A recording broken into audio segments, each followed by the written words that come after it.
మీరు అమృతం ఎప్పుడైనా టేస్ట్ చేశారా? నేను టేస్ట్ చేశాను. ఇప్పుడు మీరు కూడా టేస్ట్ చేయబోతున్నారు ఈ వెన్నముద్ద లాంటి కమ్మనైన రసం రైస్తో. సో అందరికీ హాయ్ అండి, welcome back to @Suji's official. ఈరోజు ఒక డెలిషియస్ వంటకంతో మీ ముందుకు వచ్చేసాం.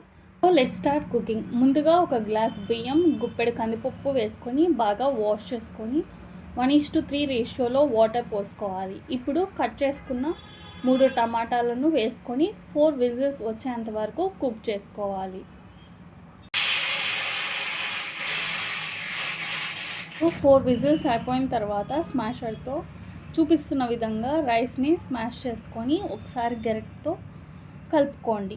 నెక్స్ట్ ఇప్పుడు తాలింపు కోసం 2 టేబుల్ స్పూన్స్ గీలో ఆవాలు, ఎండుమిర్చి, 4 రెబ్బల వెల్లుల్లి, జీడిపప్పు పలుకులు. జీడిపప్పుని ఇలా కట్ చేసుకొని వేసుకోవడం వల్ల తినేటప్పుడు పంటికి తగులుతా బాగుంటాయి.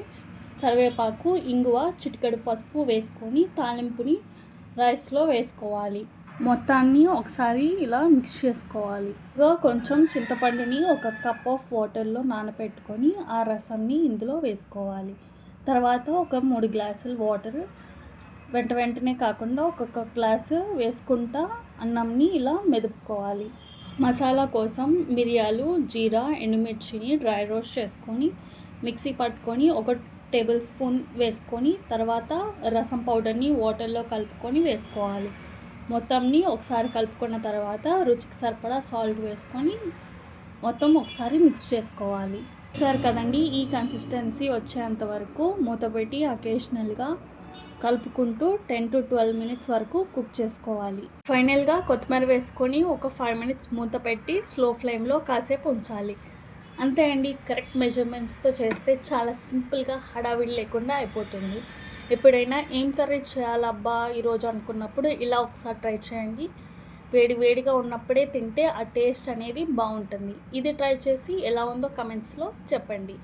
మళ్ళీ మరొక మంచి రెసిపీతో మీ ముందుకు వచ్చేస్తాం. అంటిల్ దట్ మా ఛానల్లో లైఫ్ రిలేటెడ్ కొటేషన్స్ చదవండి, ఖచ్చితంగా మీకు కూడా రిలేట్ అవుతాయి. ఆ వీడియోస్ నచ్చితే లైక్ చేసి షేర్ చేయండి అండ్ ట్రై చేసి కమెంట్ చేయండి అండ్ ఛానల్కి సబ్స్క్రైబ్ చేయండి. మర్చిపోకుండా subscribe and thank you. Good bye.